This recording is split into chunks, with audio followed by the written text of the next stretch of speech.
of grades and non-grades. In addition to the stress, as described by Dean Sweeney, we would have a system where the grades and the rankings would actually not be representative of the student body as a whole. We would have a few people that would have some grades, and then many people wouldn't. And we were worried, for example, the question came up, what will the judges think? Well, one of the things that I was worried about is what would employers think if they were looking at one candidate who had a couple of grades and another candidate who didn't have any. And we're all human. We all draw conclusions based on choices that are made. And we felt like students would head into exams stressed about that possibility and then have to make choices between taking care of their family and themselves and studying for exams in a way that would be bad for them under the circumstances. So that was another thing that I was particularly worried about in making the choice. And I think it's fairer to the group if we just have it all pass-fail for the entire semester, and that's what it is. But that, again, that's my view, and I don't want to speak for anybody else. Thank you, Dean Smith. So we have a couple people in the queue, Leanna, but also Professor Ariana Levinson was in the queue before. I would just note, and because I'm trying to pay attention to this, I'm not following the feed very carefully right now, but Connor Cafferty, the SBA president, did point out in the feed, and I should have mentioned this, the SBA did have a vote beforehand and registered pass-fail, and that included, so this goes to your question, Dimitri, that included representation from one else. Professor Levinson, are you still there?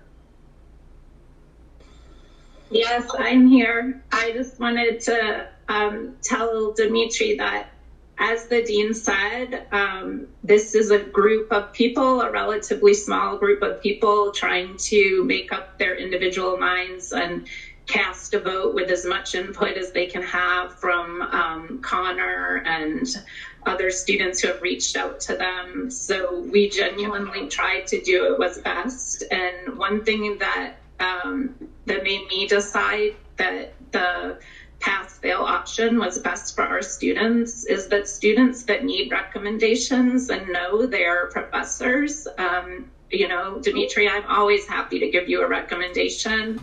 And I think that students who need those for clerkships and such also will have professors who are willing to do that. So to echo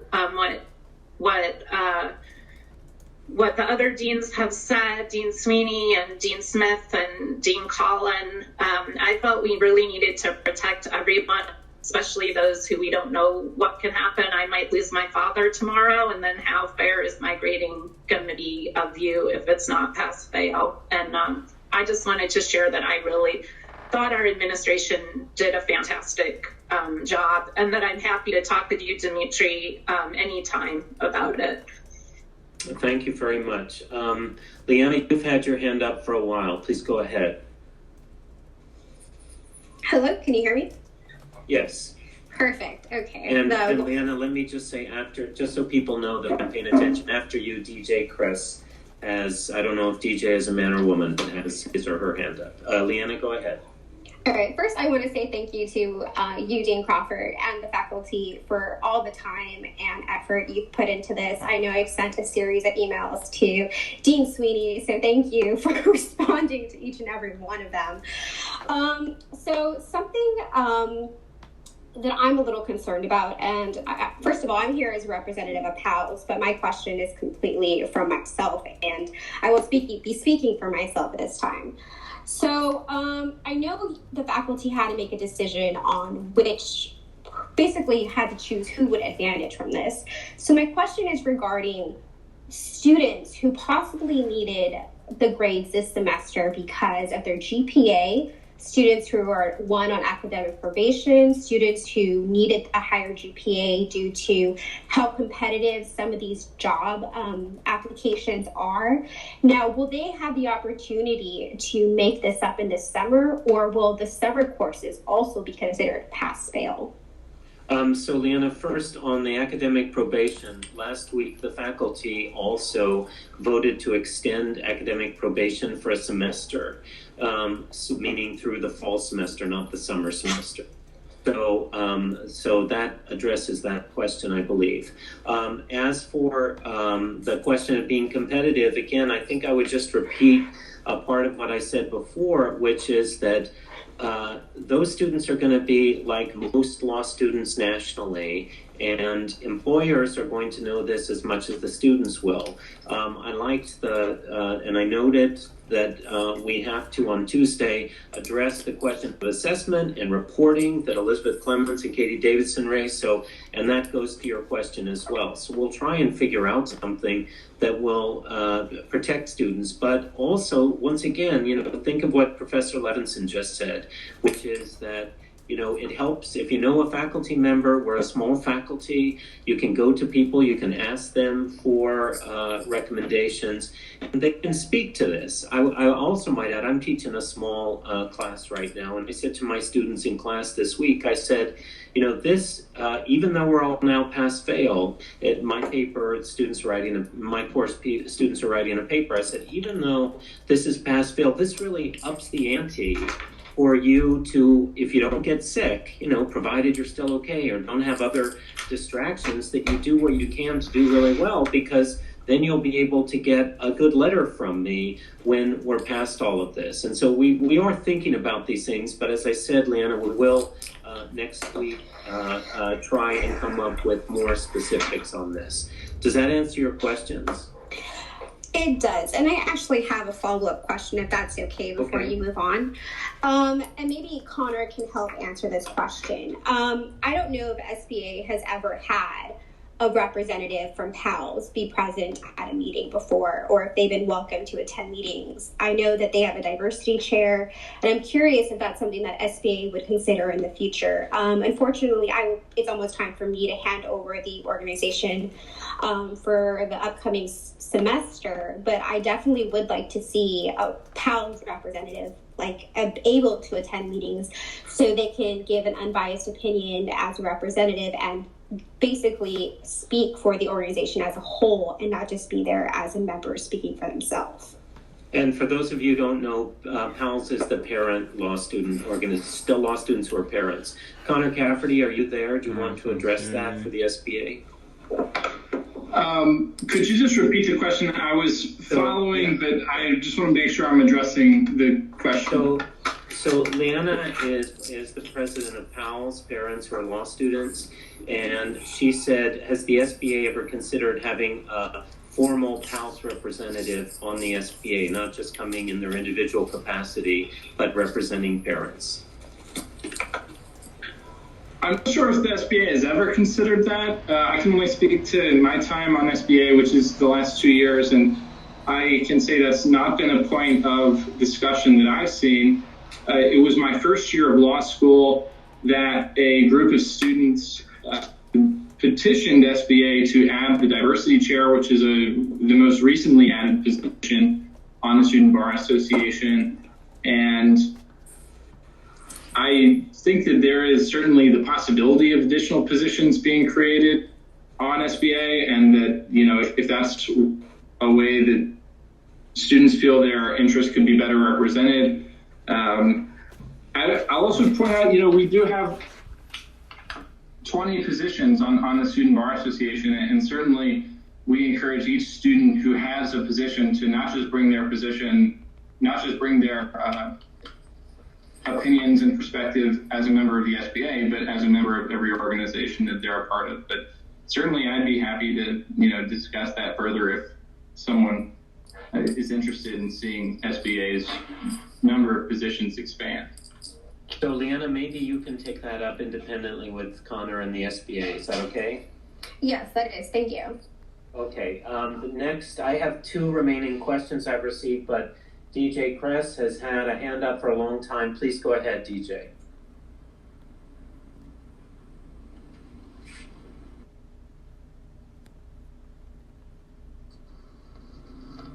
Is it working? We can hear you now. Hi. Okay. I just wanted to kind of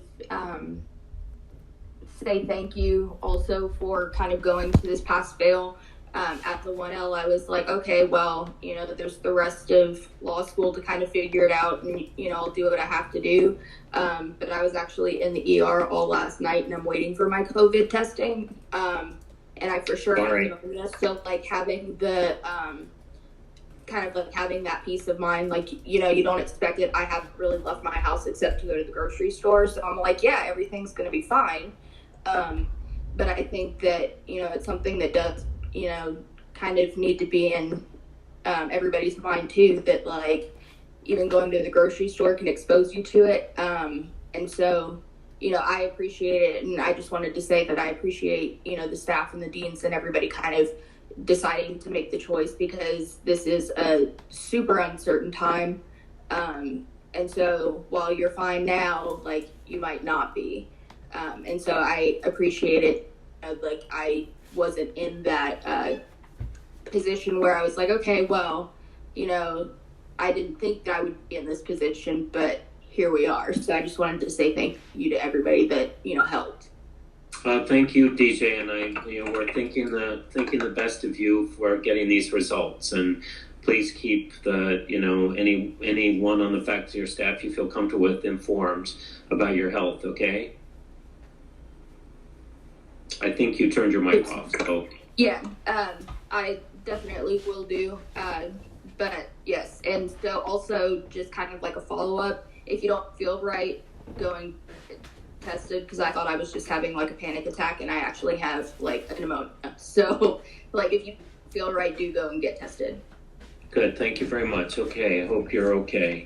So I have two more questions that I'll read. The first is about summer jobs. What options will there be for students who no longer have summer jobs because of COVID-19?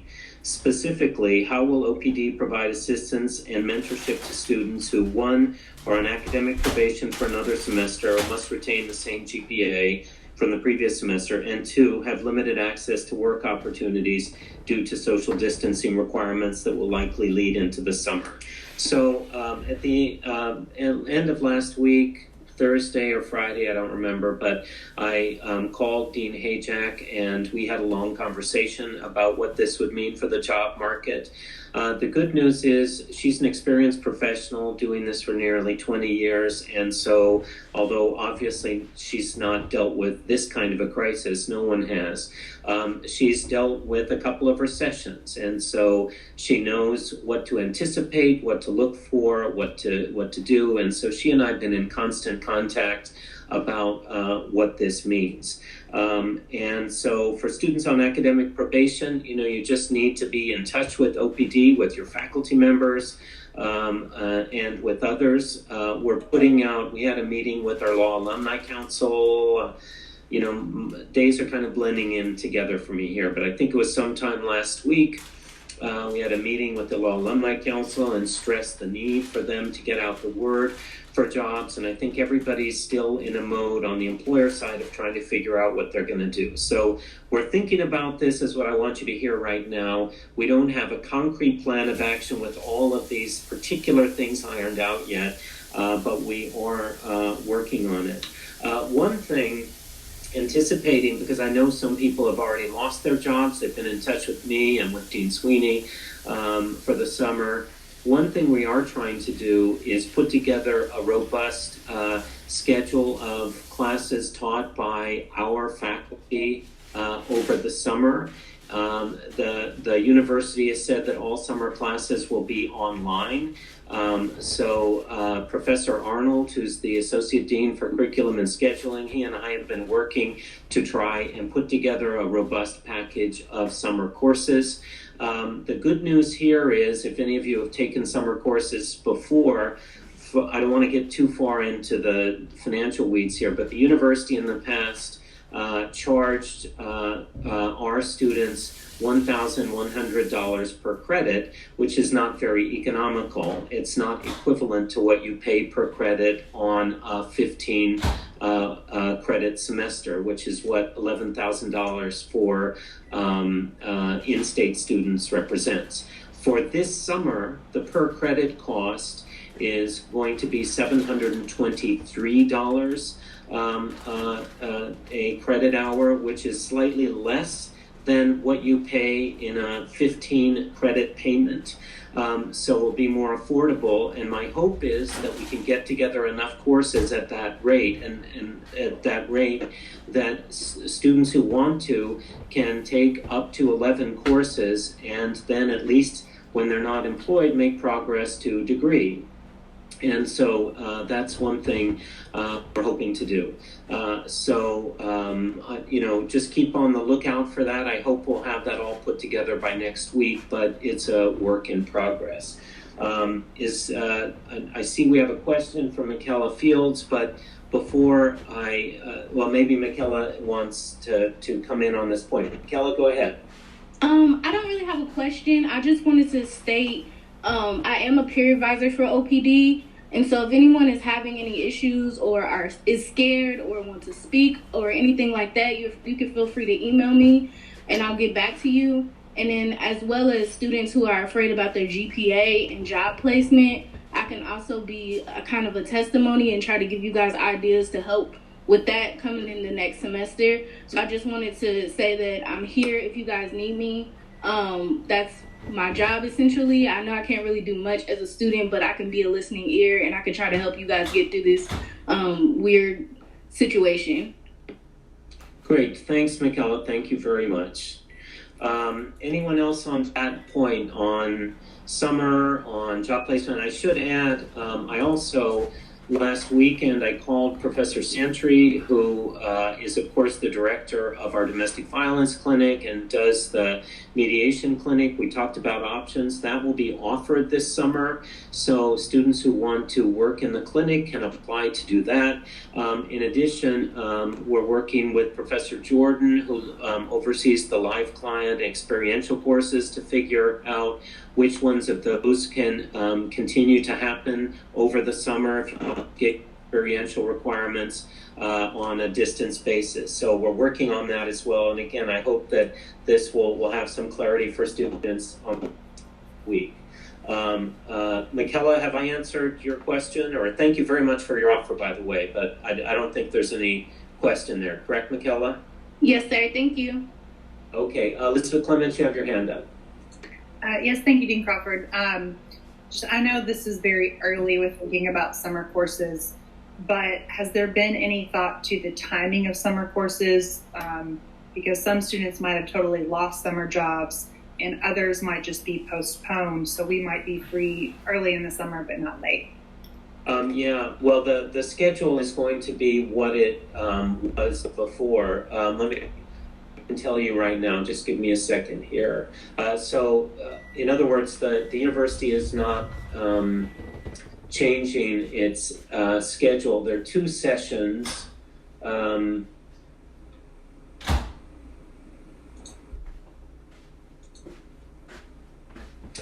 The first session, the regular session, is May 18 to July 10th. And the second short session, which can only have 2 credit courses, is July 13th to August 11th. And so what we're trying to do is to get courses, as I say, either get bar tested or required courses to the extent we can find faculty to do that, or to get perspectives or writing requirement courses so students can get those out of the way if they want to. But those sessions, again, those dates are set by the university, and there's been no discussion in any of these meetings I've been on about changing those dates. Does that answer your question? Yes, it does, if those are the set dates. I just thought there would be an opportunity for earlier classes like the domestic violence course, but that was a 1-week accelerated or 2-week accelerated course, so I guess that was a different situation. But she's still, I don't know the dates that she's doing that. I know she's doing the course. Anyone else? It's the last 2 weeks of May. Okay, well then it'll stay where it is, I think, yeah. And I hope we have some information on this soon. Dimitri Johnson-Cantu, you had your hand up. Yes, Dean, I did have a question, but I think y'all kind of got to it and towards it, so thank you. Okay, my last question, and then we can just open up to general discussion, is whether the school has a plan going forward if the pandemic leads into the next school year.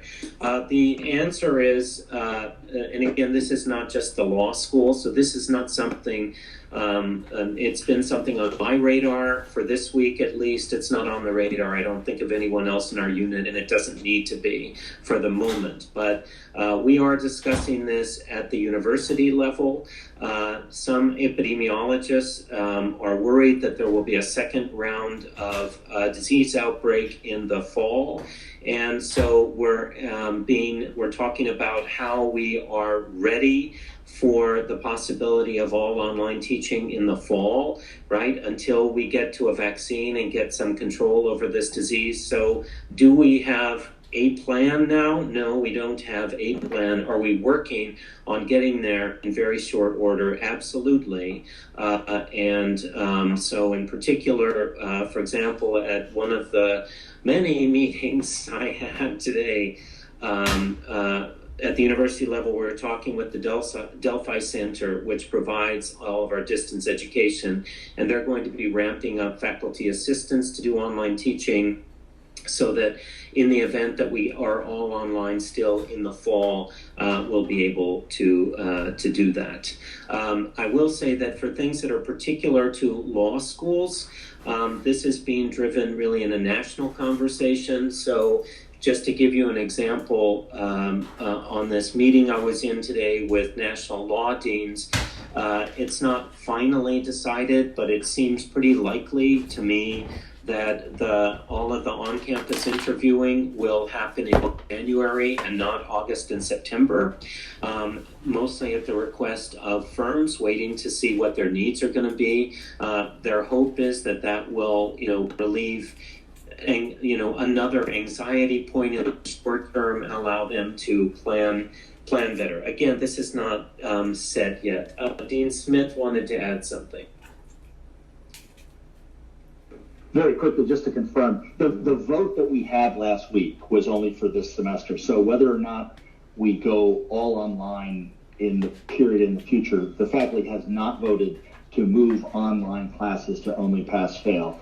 That would be decided later. But I would imagine that at some point we will go back to the regular grading system. We were just concerned for right now, this semester, what we were doing. So I don't want to say, right. It's not a program that we're pushing out for the rest of the year, for example. Right.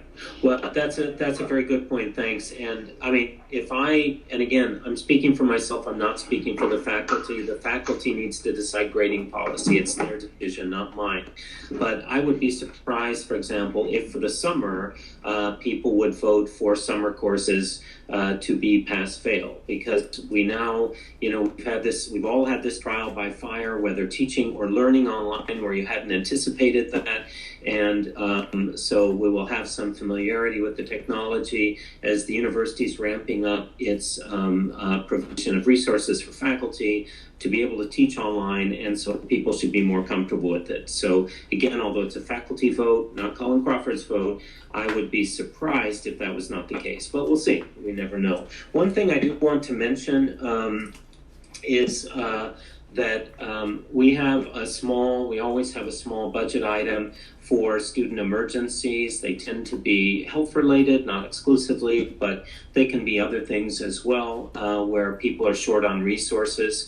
Some faculty and staff have been generously contributing to that fund over the past week. We also were informed today that every law school is going to get $25,000 from the Access Lex entity, the one that former Dean DeSanto went to work for. And for student emergencies, I formed a 3-person committee today on which I'm on, Dean Sweeney and Dean Hajak, and we're coming up with some instructions on how people apply.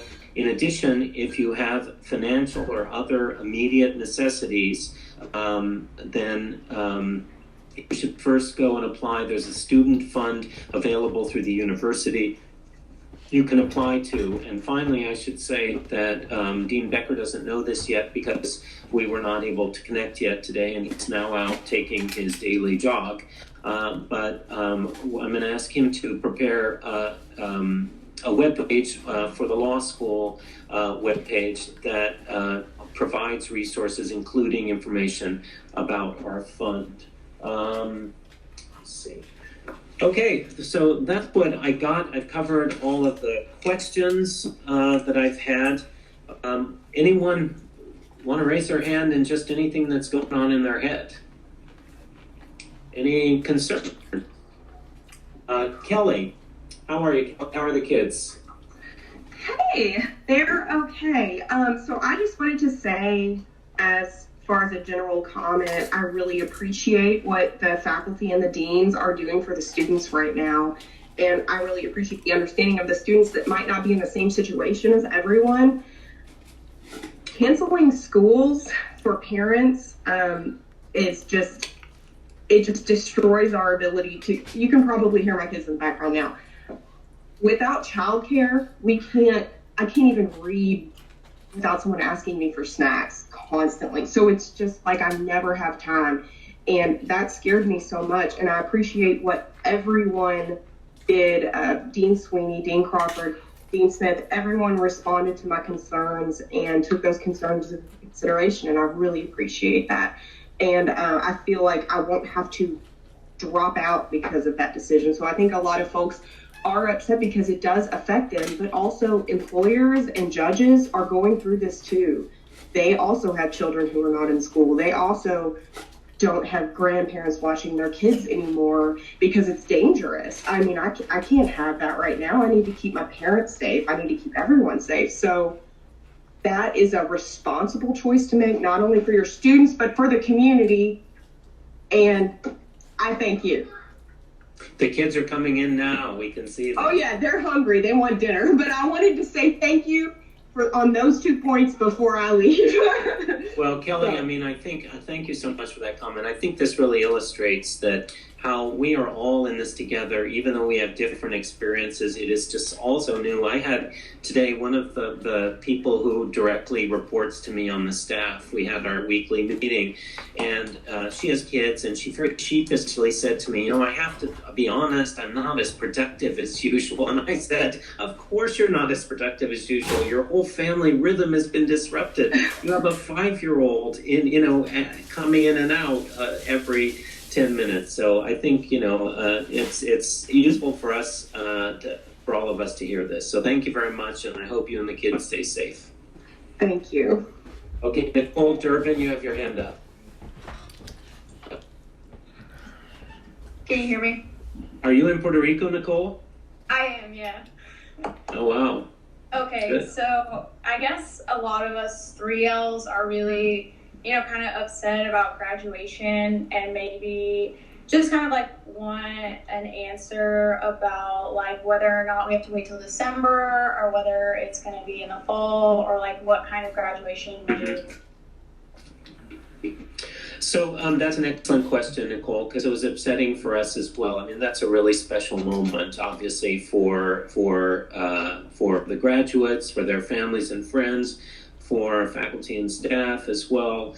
And it was very regrettable, but again, it's happening nationally. We've talked about, I shouldn't say we, I've talked to some faculty very casually up to this point about what we might do.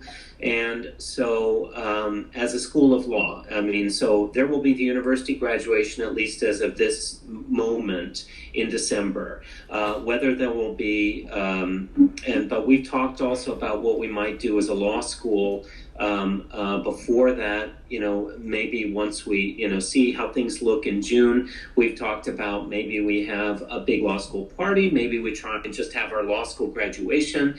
And so what I'd ask actually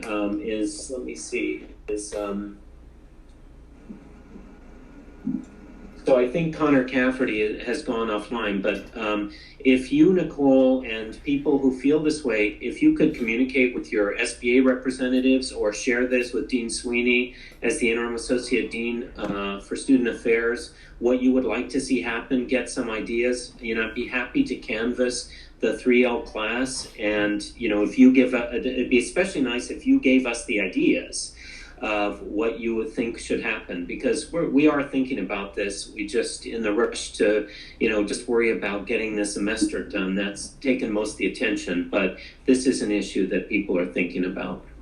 Okay, and then thank you for that. And I also have a second question. I know I've seen that a lot of articles and stuff are talking about if you go to an ABA accredited school, they're talking about possibly waiving you in for the bar like they do in Wisconsin. I know that's kind of far-fetched, but for people like myself who are not practicing in Kentucky, like obviously left, what would that, if it did happen, what would that look like for those of us who are not practicing in the state where we receive our degree, if that could maybe be brought up in one of these meetings that you're possibly having? Well, it's impossible for me to answer that question. It's impossible for any dean to answer the question because the jurisdiction makes the decision.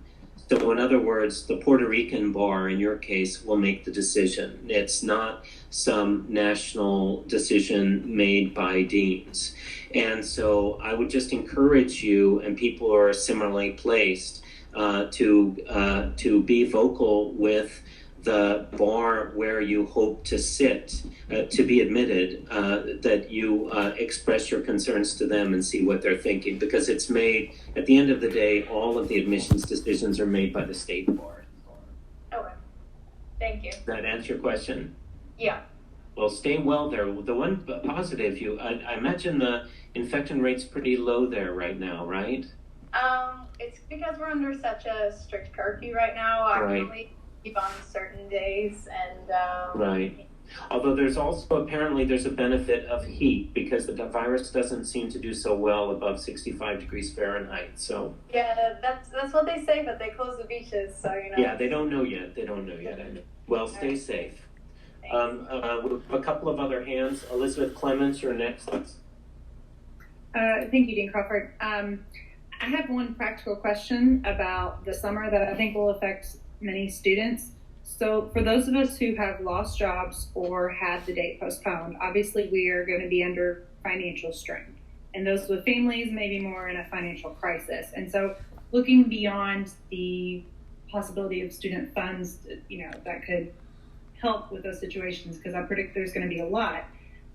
For students who take summer courses, and I don't know because I haven't taken law school courses over the summer, and I'm guessing most people haven't, do you know if we were able to take out student loans to cover the cost of that tuition and the books required for the courses? And do you know if, similar to the semester, if we can take loans for basic living expenses? Because I think most people aren't going to be able to take any other kind of job since businesses are closed and things like that. Right. Yeah, that's an excellent question. So my understanding is as follows, although there's a caveat. I say my understanding because actually one of the things I noted to myself earlier for this university discussion is on Monday, is wrapped in here.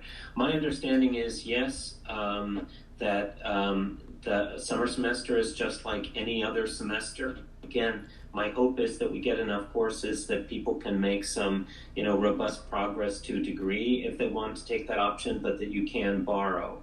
The question that is, and it's a national question, I've talked to people all across the country about this, is that typically people get that cost of assistance ranking from your financial aid, and that may have to be adjusted within the relevant period. So that's the thing I'm going to clarify in my university meeting Monday. And I hope I remember to get back to you, Elizabeth, or others who have this concern, but certainly come back to me next week if you're inclined at this time when I'm planning for the foreseeable future to do this on Fridays. And